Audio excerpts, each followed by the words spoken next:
Well, there they are. We are ready to go. The NBA season tips off tonight. For our guys, the Cavaliers, they're up north playing the Toronto Raptors. Tip-off is at the bottom of the hour. Now, remember, let's be realistic. This season is going to be very, very different than the last four.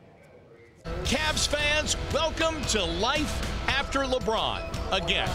When LeBron James told the world he was heading for the glitz and glamour and bright lights of L.A. and joining the Lakers, we all said this time, okay, we get it.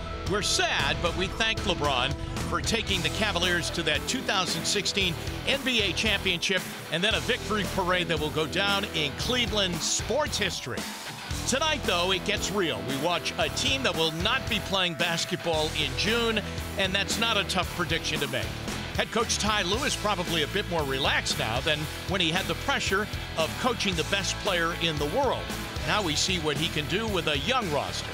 Kevin Love becomes the face of the franchise, but he's going to have to reinvent himself with this Cavs team. Gone now are the lofty expectation of winning the East. Now we just wonder, how many games are they going to win overall? If you're looking for a bright light, look no further than the first-round draft pick Colin Sexton. The 19-year-old rookie point guard from Alabama will come off the bench to start the year. He is fast and furious, and hopefully a fast learner to the NBA game.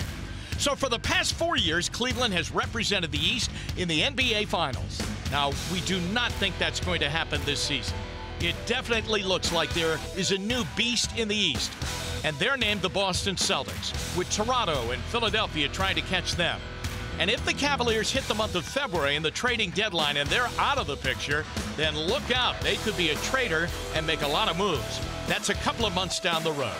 Tonight, we watch a Cavs team take the court in Toronto that is going to look and feel very different than the one for the last 4 years that was led by the best player on the planet, LeBron James.